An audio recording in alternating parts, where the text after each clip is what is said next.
Get started. Okay. Hi, everyone. My name is Fatima, and I'll be conducting this workshop today on what they don't tell you about tech interviews. Okay, so we'll start off with a little about myself. I'm a software engineer at Yelp. I joined Yelp fairly recently, so it's been about like 7 to 8 months, and it was actually my move over to Yelp that kind of inspired this workshop because as I was going through the technical interviews myself, I felt that while there's a lot of discussion that we see around technical interviews, I felt that most of that discussion is just about like the technical aspect of it, right? It's just about, oh, you need to know these XYZ data structures, these XYZ algorithms, and you should be good to go. But as I was going through the interviews myself, I realized that while obviously that technical knowledge that you bring in is extremely important, there's a lot of other factors that really influence whether or not you're successful in a technical interview. So that's basically what motivated this workshop, and that is what I aim to shed some light on. Just a disclaimer before we move ahead, I'm not representing Yelp here, so any opinions or views that are expressed in this workshop, they're held exclusively by myself. Okay, so this is what the workshop is roughly going to look like. We're going to go very chronologically. So I'm going to walk you through the entire process all the way from like the very beginning where you're, starting to reach out to recruiters and, you're applying to jobs all the way to the very end where let's say you're trying to decide between multiple offers and you're thinking about things like compensation and negotiation. Okay, so to start off, in the pre-interview stage, I want to talk about just how the pandemic has kind of influenced and changed the recruiting landscape, because obviously recruiting looks a lot different now, right? Like in the pre-pandemic world, we were used to in-person interactions with our recruiters. So what that typically used to look like was, you would meet your recruiters through either like hackathons or tech fairs or conferences. You just go up to them, you'd introduce yourself, hand them your resume, and kind of go from there. But obviously now that we don't have the luxury of like in-person interactions, how do you go about networking in this virtual world that we live in now? And to get that conversation started, I want to talk about your elevator pitch, which is basically this brief introduction that you prepare for yourself. And as the name implies, it should be effective enough to catch someone's attention in the same amount of time as an elevator ride. So ideally, it should be very short and sweet, but effective nonetheless. Now, a couple of tips for your elevator pitch. First of all, please be genuine. I think that if you're genuine, your enthusiasm and passion really shows. And I also say this because keep in mind that recruiters deal with a lot of people on a daily basis. So they're pretty good at figuring out whether or not someone is or isn't being completely honest about either their skill set or their past experiences. Secondly, express genuine interest in the company. Like sit down and think about why you want to work for this particular company. Like, is it the engineering culture? Is it their product that really excites you? Is it the culture of innovation, mentorship, whatever it is? I highly encourage you to think about this question for a couple of reasons. One, this is like a fairly typical question, like your recruiter is bound to, ask you this question. And then even in later parts of the interview process, this question is bound to come up repeatedly. So I think that if you do your due diligence in the beginning, you're just better off. Secondly, as someone who's conducted a lot of interviews myself, I can tell you that you would be surprised to know the number of candidates that come into interviews having not a clue in the world what the company that they're interviewing for does, right? And obviously, if you don't know what the company that you're interviewing for does, you're not going to be able to answer why you want to work for them, right? And it just makes you look like very disinterested in the whole thing. And as your interviewer, it just tells me that you probably just saw the opening by my company and you went ahead and applied and you didn't to bother to give it like a second thought. And I'm just like probably another statistic for you. So for sure, you come off very disinterested as the candidate. Now, when I say that, like, do your research about a given company, by no means am I saying that, oh, you should, know what their last quarter's EPS earnings were. But like at the very least, go to their website, read up on their mission statement, their values, just so you have some idea. I can tell you how I like to answer this question. So assuming that I'm applying to like a software engineering position, I like to break down my response to this question in like 3 different parts. Okay. So in the first part, I talk about the technical appeal of the company. So if I were to join this company, how would they help me improve my technical skill set as a software engineer? In the second part of my response, I talk about the cultural appeal. So what is it about their culture that I really like and I want to be a part of? And in the third part, I talk about particular initiatives that the company has taken that I really liked, or like, they kind of resonated with me. So to give you an example, when I was interviewing with Yelp, for the third part of my response, I said that I really liked the way Yelp responded to small businesses when the pandemic hit. Right. Now, I do like to tell people that like you can kind of think of the third part as being optional, because obviously this part involves the greatest amount of research on your part, because like you really have to dig down into what the company does or has done historically. But I do think that if you do the third part well, you really demonstrate just the level and the depth of your interest in that company. Moving on. Now, on this slide, you see 2 screenshots. These are like messages that I sent to people in my most recent job hunt. So I'll start with the one on the left. This is just a message that I sent to a recruiter on LinkedIn. And the one on the right is a message that I sent to a former colleague of mine. And I was hoping that they could refer me for a particular position at their company. Like, now, the whole motivation behind this slide is to basically demonstrate how you should tailor your approach based on the person it is that you're reaching out to. So starting with a recruiter, I think that with the recruiters, it's perfectly okay to like just get straight to the point. You don't need to like sugarcoat your message. You don't need to beat around the bush. Don't waste their time. Be respectful of their time, because again, like yourself, there's likely a lot of other people that are reaching out to the same recruiter at the very same time. I do always like to tell people that when you're reaching out to recruiters, please just make sure that your message is like or your email is like very crisp and like very well formatted, and it gets straight to the point, right? So a format that I like to suggest is that start off by introducing yourself, then mention the exact opening or the exact posting that you're interested in. If you could include a link to it, that's even better. Then quickly talk about why you think you would be a good fit for that opening. And then lastly, always include your resume for the reference. So I think that's like a good enough format that you can stick to as far as recruiters are concerned. Coming to the screenshot on the right, as far as people within your network are concerned, so these includes, friends, former colleagues, people that you went to school with, I do think that your approach should be a bit different, because ultimately you share a very different relationship with these people, right? So you don't want to make them feel like you're just using them as a means to an end. So I know that like obviously reaching out to people on LinkedIn can feel a bit awkward, especially if it's someone that you haven't talked to in a couple of years. But I think a great way to break the ice is just it's always I think it's always really beneficial if you just ask someone to have like a quick virtual coffee chat with you. Like I think that's always like a great way to break the ice. Try to have like a very natural, very organic sort of a conversation with them, right? Express genuine interest in what they do. Ask them about their day-to-day. Ask them about what they like about their work, what they dislike, what their perception of the company is overall, what their perception of the company culture is overall. And then you can, slowly kind of maneuver the conversation into asking them to refer you for, whatever position it is that you're interested in.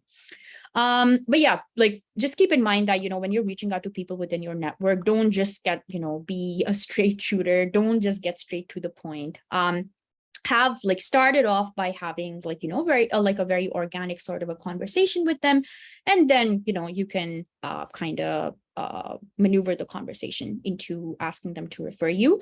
Another thing that I really want to mention is that these people are the best opportunity that you have to get like a very real and a very raw insight into what it is to work at a given company, right? Like these people are a lot likely to be a lot more forthcoming about like both the pros and the cons of working at a given company. A recruiter, on the other hand, might not be as willing to share the cons of working at a company, right? And again, that's no fault of their own. That's a big part of their job. They want to attract the biggest candidate pool possible. So again, something to kind of keep in mind. Then another very popular question that I get is just how many jobs you should be applying to. Sadly, there's no magical number. I wish there was, but I do have a couple of tips as far as this is concerned. So One, I would really advise you to harness the power of platforms like LinkedIn, Glassdoor, etc. I've personally used both of these platforms very successfully. I got an internship off of Glassdoor, and then I got my most recent job off of LinkedIn. In my most recent job, and I didn't even use Glassdoor because there's a lot of overlap in the postings that you see between these two platforms. So I think it's perfectly okay if you just stick to either one of them. I personally prefer LinkedIn. Then in terms of just the process of applying to jobs, there's no denying that like that is an incredibly boring, tedious, and overwhelming process, right? Like, because it's so repetitive and it's so monotonous. Like, all you're doing is that you're shortlisting jobs, you're filling out the same fields over and over again, uploading your resume. You know, it gets very boring very quickly. So in terms of that, I've kind of experimented with both ends of the spectrum, in the sense that I've been the person who used to sit down like every Sunday and I would go through like thousands and thousands of job postings and kind of apply to jobs in bulk. I honestly wouldn't endorse this way of going about it, because I think, one, it's like a very inefficient use of your time. Obviously, when you're going through that many job postings, you're not going to be done within like an hour, right? Like, it's likely going to take you a couple of hours. So one, I think it's just like a very inefficient use of your time. And then again, like I said, it just gets, it's so boring, right? So you're more likely to just like give up and be like, I don't want to do this. So the way that I would endorse, and what I did in my most recent job hunt, was that I kind of incorporated this into like a part of my daily routine.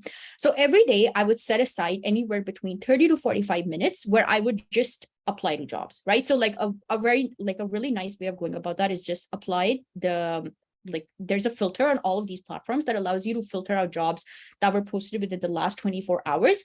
Just apply that filter. Obviously, you're not gonna get a list that's too huge. Just quickly go through that list and apply to the jobs that you're interested in. I think this way of going about it is a lot more efficient. One, it's just a lot more efficient use of your time, right? Because like you're time boxing yourself. You're telling yourself that every day I'm not going to spend more than 30 to 45 minutes on applying to jobs, right? So one, it's a very efficient use of your time. Secondly, if you apply to jobs in bulk, there's a pretty high probability that you might just skip out on a couple of really good jobs, right?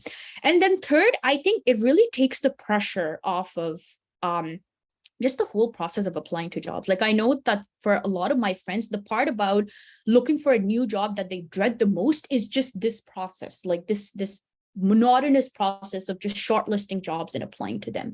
So I think that, once you're doing it every day, you have this, you're assured that, okay, this is something that I'm going to be doing every single day. It just takes like the mental pressure off of this whole thing as well. Okay, so now we're going to start talking about the actual interview. And before we get into the details of that, I'm just going to give you a quick overview of what the standard interview structure is, at least as it applies to quote unquote big tech companies. Obviously, this can look a lot different for smaller, medium-sized, or startups. But you'll see common elements in all of them. So it starts off with a recruiter reaching out to you with either a phone screen or an online coding challenge. In some cases, you can also get a take-home assignment. Honestly, personally, I've never seen a big tech company give out a take-home assignments. Like, they like to stick to their traditional phone screens or like online coding assessments. But like, I found like startups or smaller companies I've seen them give out a lot of take-home assignments. I'm personally not a fan of take-home assignments at all. I think like the amount of effort that you put into them is absolutely not worth what you get out of it. But just so you're aware. Then depending on the outcome, there can be a small behavioral round following this. This is, again, not every company might do this, but this is usually conducted with an engineering manager. And the purpose of this is to assess a cultural fit. And lastly, you move to your onsite. Now, in the pre-pandemic world, the onsite was the part where the company used to fly you out to their headquarters and you'd basically spend an entire day in interviews. But obviously, in the virtual world that we live in now, this is also conducted virtually. This is a standard anywhere between 4 to 5 hours. Again, it can be more depending on just like the number of rounds that you have and the number of breaks that you're getting in between. It varies a lot by company. It's a combination of technical, behavioral, and system design rounds.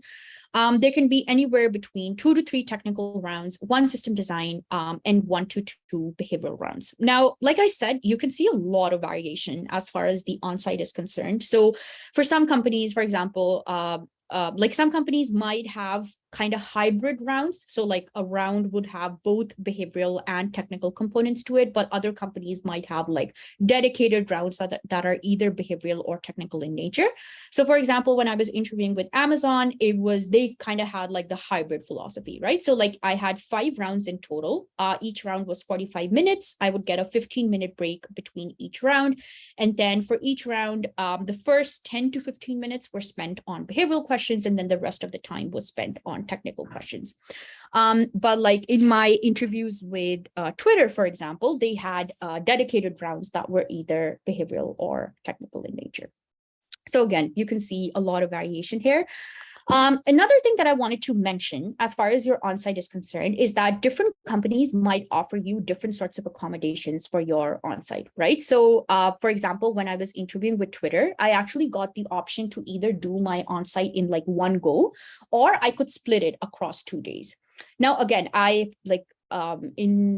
not every company that I interviewed with gave me this option, but like I just wanted to mention it just so at least you're aware. So let's say you're very concerned about your on-site, you're feeling very overwhelmed, you feel you won't be able to perform as well if you were to do it in like one go. This is always something that you can bring up to your recruiter. Speaking of your recruiter is basically your primary point of contact throughout the entire interview process.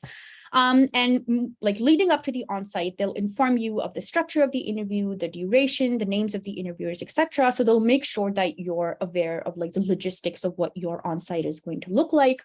And they'll also most likely set up a chat with you to give you an opportunity to ask questions. If they don't do it, this is always something that you can, again, ask them to set up. And I really, really encourage you to ask them anything that will put you at ease during the interview, right? So like this can include things like, how will the technical rounds be conducted? Like, are you expected to write like production level code, or is pseudocode okay? What kind of platform will they be using for the technical rounds? Like something like HackerRank or CoderPad, or can you use like an IDE of your choice? In some cases, in some interviews, they even ask you to use like a Google Doc. So again, like it's always better if you're aware of this beforehand. You can ask them when you can expect to hear back after the interview for the system design rounds. Like, how will those be conducted? Like, can you write things down on your own notepad and kind of hold it up for your interviewer to see, or do you have to use a virtual whiteboard? And even things like what level you're being considered for, because a bunch of times, like when you're being interviewed, again, this doesn't apply necessarily to new grad positions, but like beyond that, you might be, you might get an interview, but you might be considered for like multiple kind of engineering levels, right? Like you could be considered for both the new grad and the level 2 engineering level. And again, that's going to be contingent on the results of your on-site. So again, if you don't have visibility on this is also something that you can ask your recruiter. Now, getting into basically the meat and bones of this workshop, I'm going to start off by talking about behavioral rounds. Now, I have like a very interesting sort of a history with behavioral rounds, in the sense that for the longest time, I used to really, really underestimate them. And like in my head, I thought that like behavioral rounds are kind of like the easy part of like the whole technical interview process. And like, it's just a conversation that you have with your interviewer at the end of the day. So like, why on earth should I study to have a conversation with someone? It should be fairly natural. It should be fairly organic. And, I used to justify not studying for behavioral interviews by thinking that, oh, my answer shouldn't sound too rehearsed. I'd rather spend my time and energy studying for the technical parts of the interview. Let me tell you right off the bat that is a very misguided way of going about it, because your behavioral interviews are as important as your technical interviews.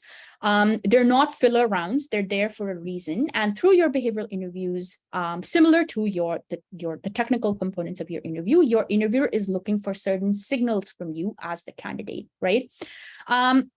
Now, I do admit that behavioral interviews are a bit tricky, because there's really like no right or wrong answer per se. I mean, you could give like horribly politically incorrect answers, but like there isn't really like a right or a wrong answer for a given behavioral question, right? So to start off, these are like, I've just quickly put together this list of questions. These are some very typical questions that you can expect to be asked. Again, these are questions that I've been historically asked, and again, just based off of research that I've done. You don't need to like note this down or anything. I'll share my slides afterwards. So moving on to your responses for behavioral questions, I do have a couple of tips. So first of all, please be honest. Don't fabricate experiences because you will most likely be caught. It's okay to do minor modifications here and there, but please don't share something that's completely fictitious. And the reason why I say that is because interviewers always ask follow-up questions. Okay, so basically what happens is that when you give them a response to a certain question, they pick at specific elements from what you just shared and they ask you about it. So in that cross-examination that happens, if you've shared something that you haven't really thought through and it's completely fictitious, in that cross-examination that happens, the interviewer will figure out that either you're not completely being honest or you just weren't well prepared to answer this question. So please be honest. Secondly, be a good storyteller. And one of the best ways of going about this is to use the STAR format. This is something that you should definitely look up on your own time, but this is a very widely used, very popular format that's used within the tech industry. In fact, before my on-site with Amazon, they actually sent me a handout specifying that they really like it if their candidates use the STAR format to structure their responses to behavioral questions. Then for each category that I showed you on the previous slide, I always advise people to prepare at least more than one experience, right? Like, first of all, a lot of these questions, you'll see that they're being repeated by your interviewers. Like they might change the wording a bit, but like the central theme of the question will stay the same. So just to like avoid sounding too repetitive, I think it's always better if you go into these interviews having thought of multiple experiences and multiple scenarios that you can share with your interviewer instead of just rinsing and repeating the same thing over and over again. Obviously, that can be overwhelming and like pretty challenging as a new grad. Like at least it used to be for me. Like I used to when I used to be preparing for my behavioral rounds, the part that used to take me the longest was just like thinking of all these different experiences that you can share. But I can assure you that it's definitely very worthwhile. Next, show what you've learned from your experiences, even if they were failures. Now, there's a very specific reason why I included this question, because I know that for a lot of candidates, questions about like failures that you've experienced or like a weakness of yours, they tend to scare a lot of candidates, right? Like a lot of us think that, oh, these are maybe like trick questions and like, you have to respond to them in a certain way. I can assure you that they're not trick questions. They're not there to like kind of, set you up to fail. I will say, though, that on a side note, the right answer to what is a weakness of yours is never that you work too hard. That does not provide the interviewer any insight into you. In fact, it shows that, you don't have a lot of humility. So please don't say that.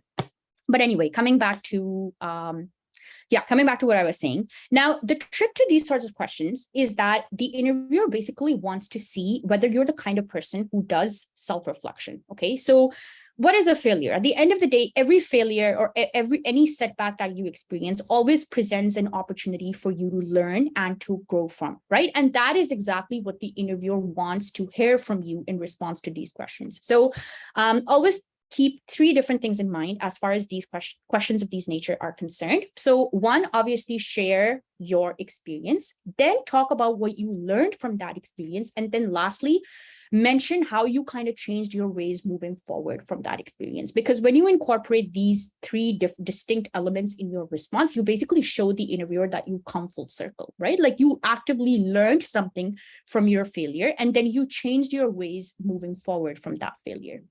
So just keep those three elements in mind and you'll be good to go. If you're asked a question that you don't have an answer to right away, you can ask your interviewer if you can have 1 to 2 minutes to think about it. Now, I personally wasn't aware that you could do this, but I have done this and this is perfectly okay.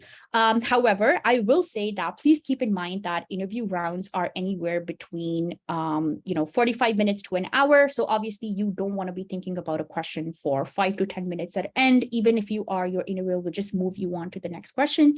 But if you do need like a couple of seconds or like 1 to 2 minutes to kind of structure a response in your head, it's perfectly okay for you to take time.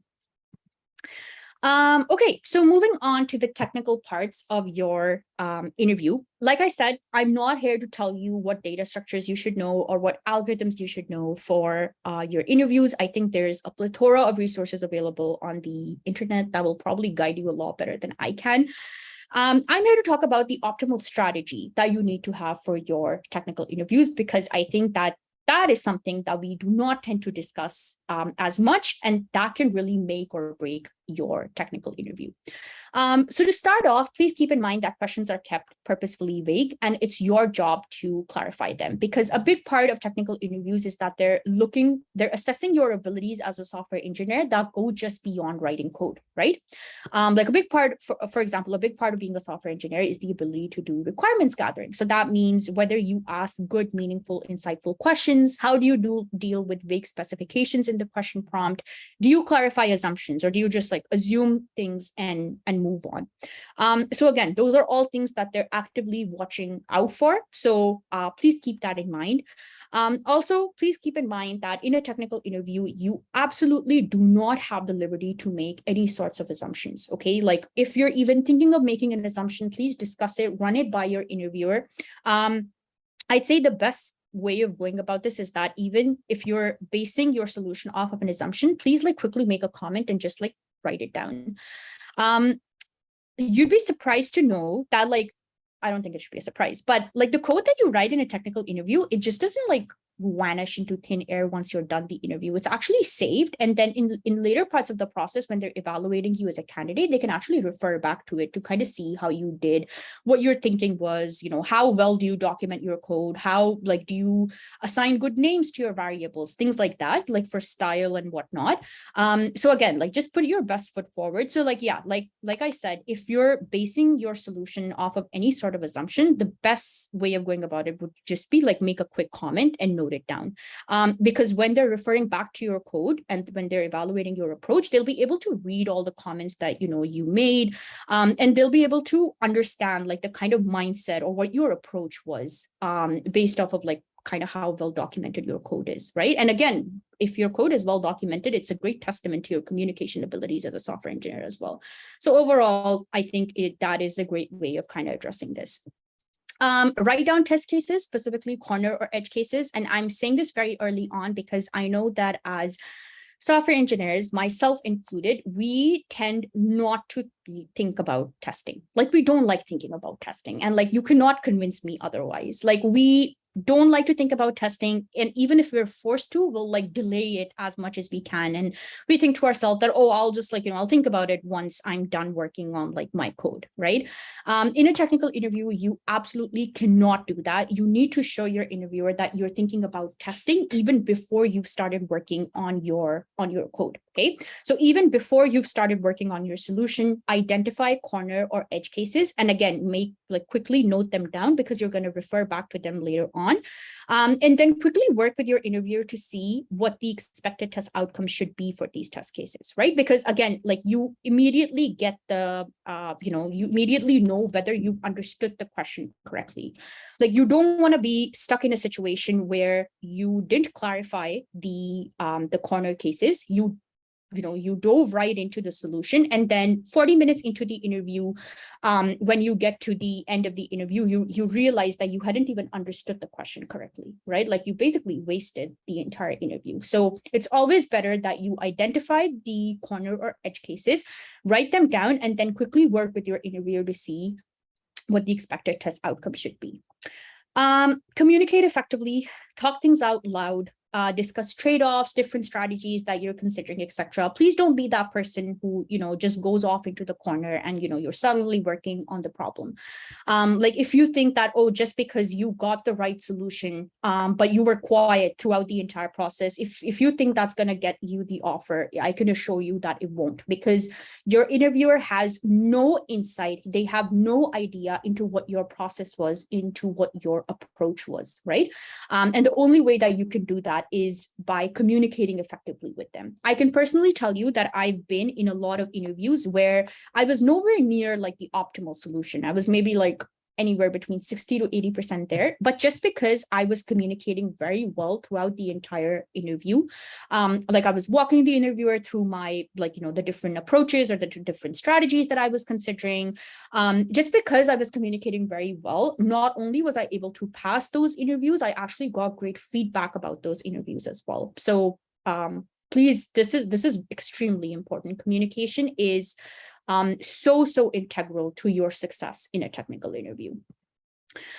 If you're stuck, you can ask for help. But again, I'll say that there's like a caveat to this. And the caveat is that you should be communicating well for the interviewer to be able to help you out, right? Like if you've been selling for the past 20 minutes, the interviewer will have no clue on how to help you out, right? Because they don't know where you're stuck. In fact, one of the great benefits of effective communication is that just because the interviewer will know kind of like the direction that you're headed into, if they feel that you're going too off track, they'll actually like cut you off there and they'll kind of nudge you into the right direction. So overall, that ends up saving you a lot of time, and time is of the absolute essence in a technical interview. Then not every interviewer will allow you to compile your code and see if the test cases pass. Again, this goes back to the previous point that I was making about testing. I'm sure that we've all been in a scenario where, let's say that you're working on like a very challenging lead code problem, and you're not at the optimal solution yet. Like you still have a couple of test cases that are failing. So what you do is that you make a little change and you hit the run button again. There's still a couple of test cases that are failing. So you get into this loop of like making a little change, hitting the run button, making a little change, hitting the run button until eventually you either give up or you crack the right solution, right? Now, I call this the abuse of the run button, and you cannot under any circumstances do this within a technical interview because it tells your interviewer two things about you. One, it tells them that you do not have the debugging abilities to figure out what the problem with your logic is. And then secondly, it tells them that you rely on automated testing to tell you what the problem is. And obviously you don't want your interviewer to be thinking either of those two things about you. So going back to the optimal strategy that I was talking about, to review, once you get the question, you're going to take your time to read the question. You're going to ask good, meaningful, insightful questions. You're going to clarify any assumptions. And again, you're going to deal with any vague specifications in the question prompt. And again, one of the best ways of going about this is to just document everything that you've discussed with your interviewer. Then you're going to identify corner or edge cases. You're going to, again, note them down, and you're going to work with your interviewer to see what the expected test outcome should be for these test cases, because again, that's a great testament to whether or not you understood the question correctly. Only now are you, can you go ahead and start working on your code. Once you're done working on your code, before you hit any sort of run or submit button, you're going to do this little exercise where, using the code that you've just written, using the code that you've just written, you're basically going to step through your code using the test cases that you identified earlier, okay? You're going to step through your code line by line. Now, right now, you might be thinking that, oh, that should be fairly simple and that should be easy enough. I can assure you that stepping through your code line by line is like pretty challenging, even more so in an interview context. So even when you're, practicing on your own time, I would really encourage you to start practicing that. Like try to step through your code line by line, see how the different variables change as you go down your algorithm, okay? So you're going to do this little exercise because this shows your interviewer that you have reasonable assurance that your logic will behave as expected. And it also shows them that you actually have the skill to step through your code. Believe it or not, it's not a skill that a lot of people have. So please make sure to do this little exercise before you hit any sort of run or submit button. Now, for your system design rounds, draw diagrams or class diagrams if the question is about object-oriented design. And this is because they want to see your understanding of how different components in the system are interconnected. Now, for the purposes of this workshop, I actually don't go into system design rounds. I don't delve into any of their details because honestly, they're like a completely separate beast altogether. And I could have like a separate workshop just dedicated to them. The only thing that I would say about them for now is that it's very easy for system design rounds to be your Achilles heel in a technical interview, because I think that this is something like system design rounds are very different from our typical understanding of how technical interviews are. And they generally tend to stump a lot of people because this isn't something that we're well acquainted with. This is not something at all that our schools prepare us well for. So just like, and again, we can have a discussion about them offline, but just make sure that before going into your interviews, you've done your due diligence as far as system design rounds are concerned. Lastly, if you're very nervous about your technical rounds, I would advise you to watch real life technical interview videos. Now, this is something that I did, and honestly, it was a great thing that I did because obviously I was also very nervous about my technical interviews. like if I'm being completely honest, for the longest time, I used to think that like there's no way that I'm ever going to be able to pass technical interviews. I used to think that, oh, the people who pass those interviews are like from a different planet. I am not from that planet. So I don't know how they crack these interviews. And I think there's a couple of reasons behind that, right? Like one, I obviously at this point, technical interviews have this reputation within the tech industry. Like they've been made out to be like so scary and so overwhelming and so intimidating. Like every time you go to LinkedIn, there's like 10 different people talking about their interview experiences, right? So obviously they have a certain reputation at this point. And then secondly, I think that something that we tend to do as candidates is that we tend to go into these interviews expecting nothing less than perfection from ourselves. Like we go into these interviews thinking that we have to be perfect. And if we're not, then we're not going to get that coveted offer, right? And that could not be further from the truth, because no one is expecting perfection from you in a technical interview, or any interview for that matter, right? Because like, what is an interview at the end of the day? It's an interaction between two human beings. So like by the very nature of that, there's bound to be like little issues or little mistakes that you make here and there. And most of those mistakes are forgivable mistakes. So like when I started watching these videos, it just kind of helped me realize that, and it just humanized the whole process for me. Like, right? So like, for example, a lot of people stutter when they're nervous. I do that, and it's perfectly okay if you do that as well. It's okay to be stuck. It's okay to ask for help. It's okay not to have the right answer right away, right? So yeah, honestly, I would highly suggest that you do the same if you're feeling, if you're feeling very nervous about your technical interviews.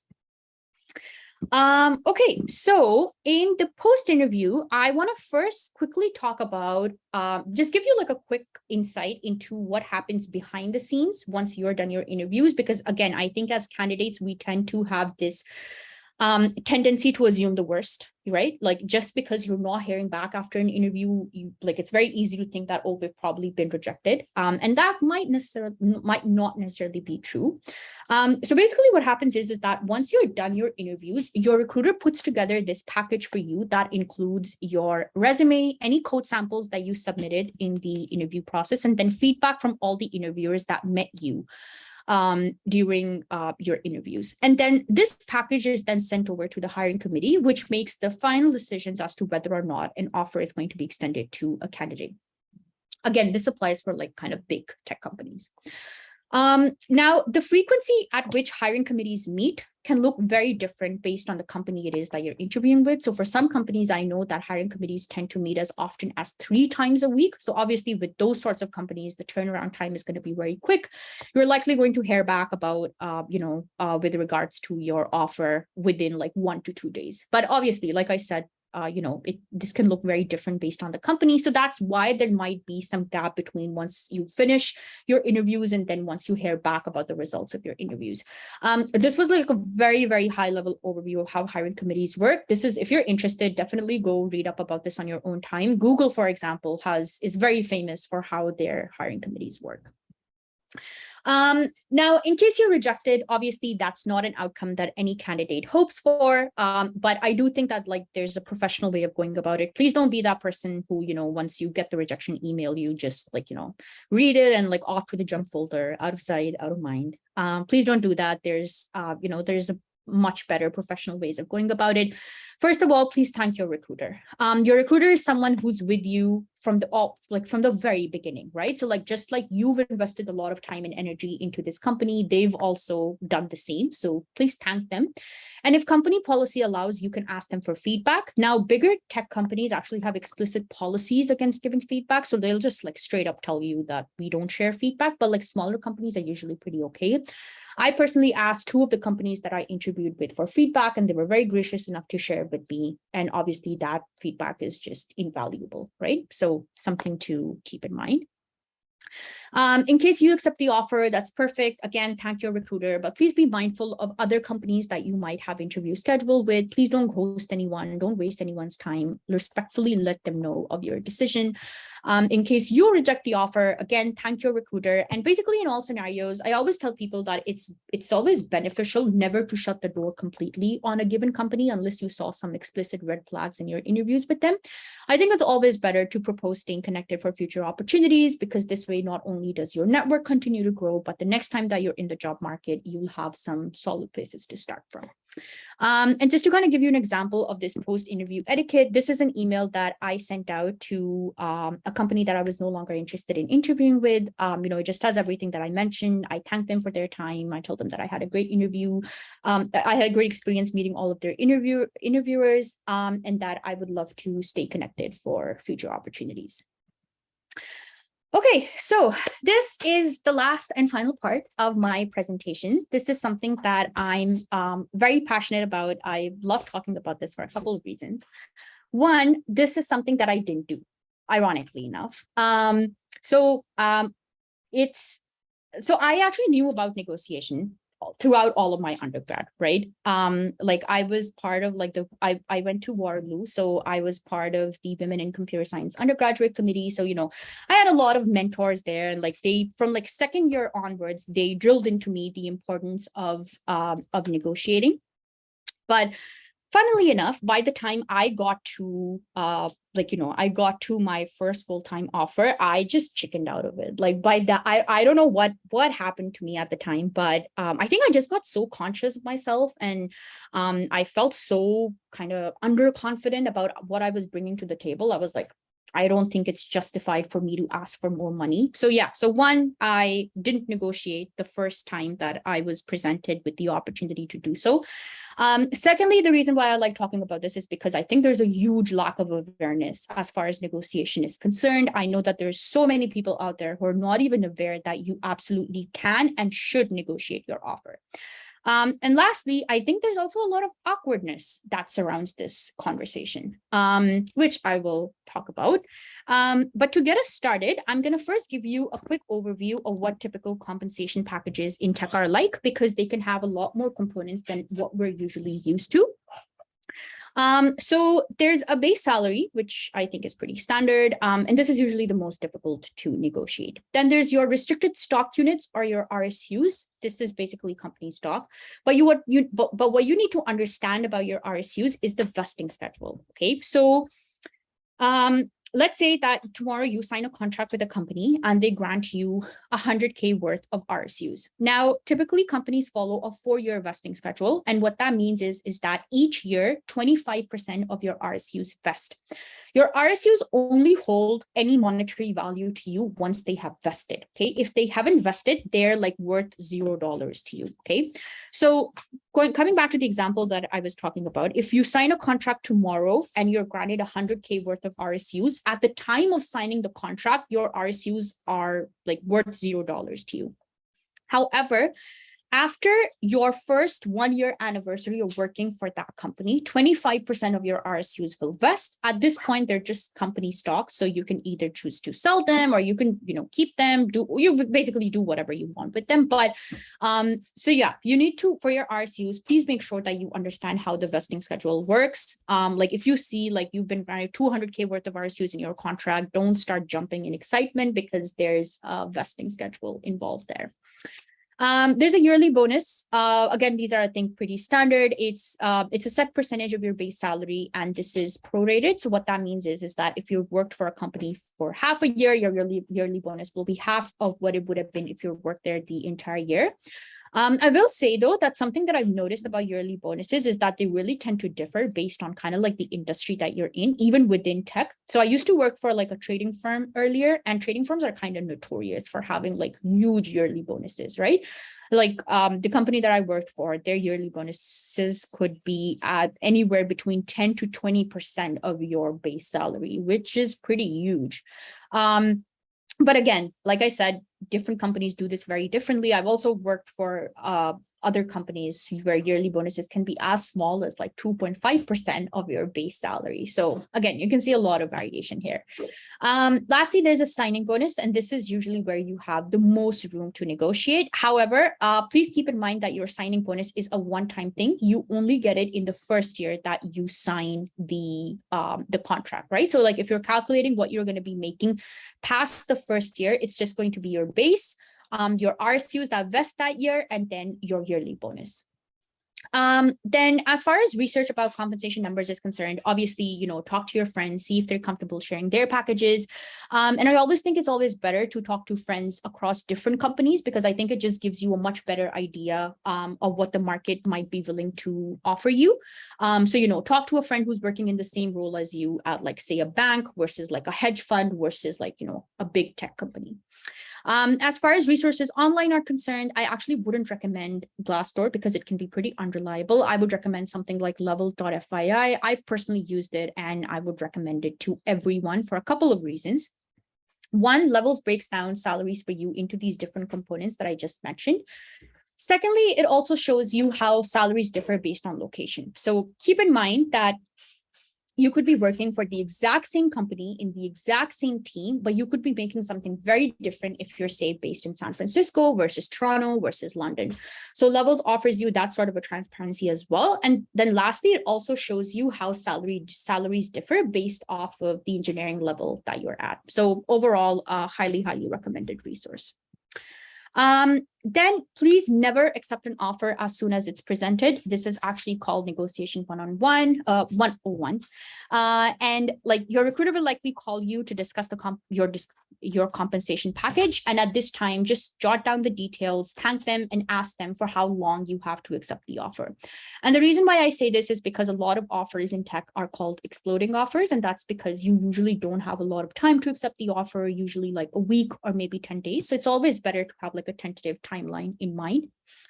Then I got a lot of advice in terms of how I should go about negotiating. So like, whether I should do it like via a phone call or an email. Ultimately, obviously, it's your personal preference, right? It depends on what you're most comfortable with. But I will say that keep in mind that recruiters are very like persuasive people. So, and especially even more so if this is something that you've never done before, right? Like I felt that if I were to call my recruiter, they would likely get me to agree on the initial numbers that the company was putting forward. So I thought I would just be more comfortable emailing them instead. And that's what I did. In your follow-up conversation, always thank them for extending the offer to you. And at this time, you should have concrete numbers ready and mention any competing offers or deadlines. However, please never lie to a recruiter about competing offers or compensation, because not only are recruiters very well connected, they can also ask you to submit proof of competing offers or compensation. Now, at this time, I usually tend to get two questions. One, people tend to ask if you should negotiate for your internships, and then people ask if you should try to negotiate even if you don't have any competing offers. And to both those questions, my answer is a big yes. First of all, there's no rule anywhere that says that you can only negotiate for your full-time offers. I've personally helped my younger brother negotiate for 2 of his internships very successfully. So you should absolutely, absolutely try to negotiate even for your internships. Secondly, as far as competing offers are concerned, obviously, like it makes sense that obviously having a competing offer can tilt the whole thing in your favor, right? But it is absolutely not a guarantee. Like you can have 10 competing offers if you want, but if a company is not open to negotiation, they're just going to straight up tell you no, right? However, that does not mean that just because you don't have a competing offer, you shy away from negotiating. You should absolutely, absolutely always try to negotiate. The absolute worst thing that can happen if you try to negotiate is that the company will say no. That's it. That's the absolute worst thing that can happen. They won't retract your offer just because you're trying to negotiate your salary. So don't ever let that fear stop you from trying to negotiate. Ultimately, what I want to kind of wrap this up with is that keep in mind that at the end of the day, negotiation is a skill. It's not something that you're magically going to know how to do once you get to your full-time offer. So I think like the earlier you get started, the better it is, right? So like if you start trying to negotiate for your internships. I think hopefully by the time you get to your full-time offers, you'll have a much better idea of just how to navigate this entire conversation. So yeah, something to keep in mind. Lastly, recruiters really like it if you convey that you'll be ready to sign the contract immediately if they can get to your proposed numbers. And just to kind of demonstrate this, this is the email that I sent out when I was trying to negotiate. So, it has everything that I just mentioned. I thank them for extending the offer to me. I tell them that I have a competing offer and I'm looking for a base salary around XYZ. If we can get to that number, I'll be ready to sign the contract immediately. You're absolutely free to use this email template if you want. I'm very proud of this email because these 5 lines that you see here, it took me 30 minutes to come up with these 5 lines. Again, just because I was so nervous and so awkward to, try to negotiate. I was still so unsure of myself that I sent this email to like 5 of my friends to proofread. And then only once they had given me the green light, I eventually forwarded this to my recruiter. But anyway, that leads us to the end of my workshop. Thank you so much for attending today. If you have any questions, I'll be more than happy to answer them right now. You can just unmute yourself or you can type them up in the chat. Otherwise, I am on Discord. You can email me, reach out to me on LinkedIn. But yeah, thank you so much for attending my workshop today.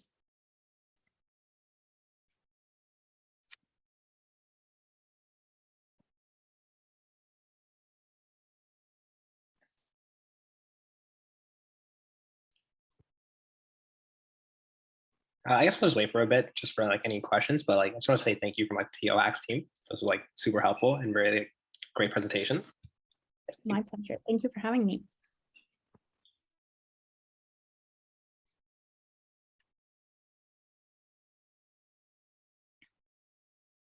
Whenever there's no questions after my workshop, I think either I did a horrible job or I did like an amazing job and I answered all the questions that people had before.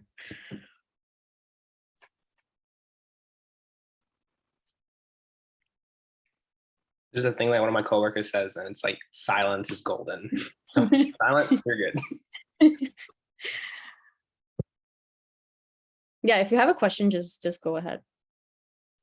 Hi, I'm actually in first year right now. I just finished my first year in university and I'll be attending second year with co-op in September.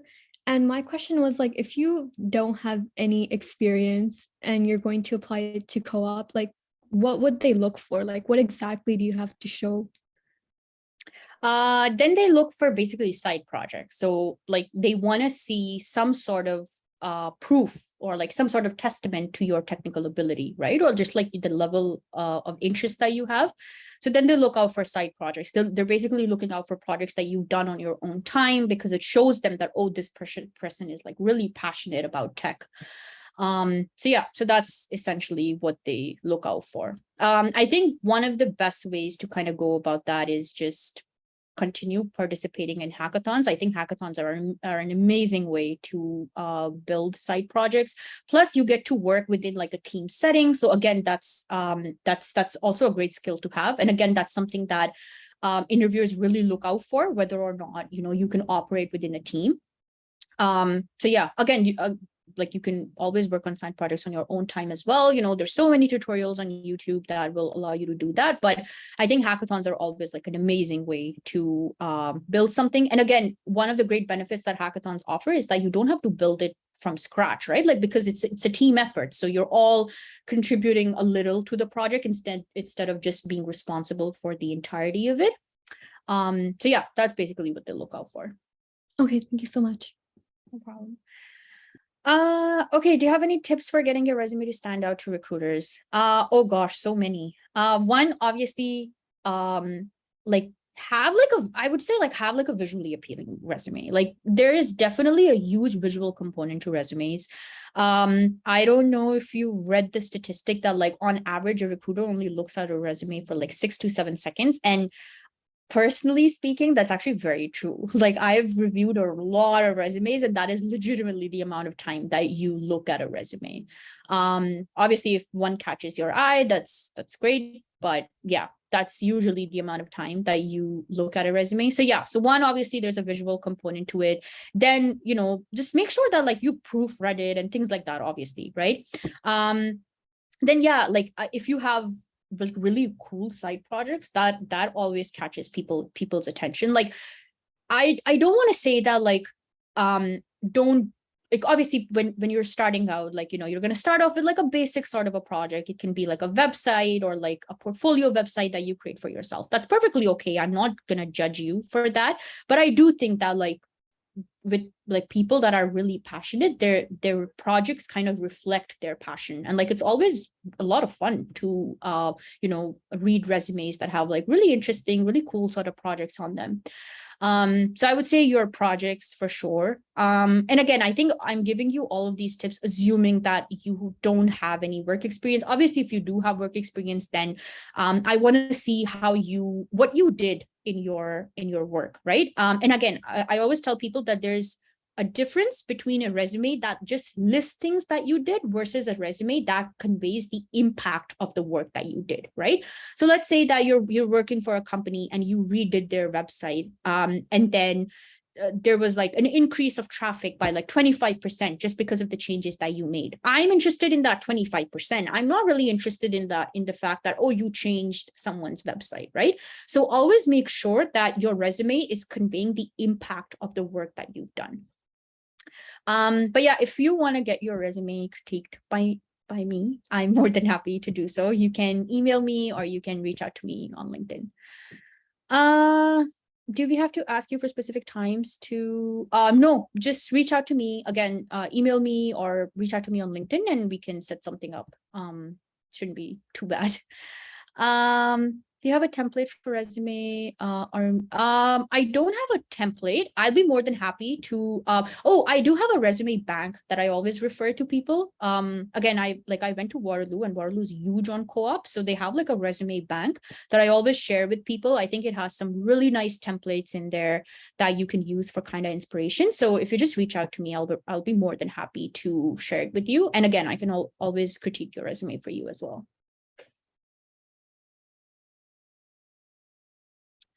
Are there any other questions?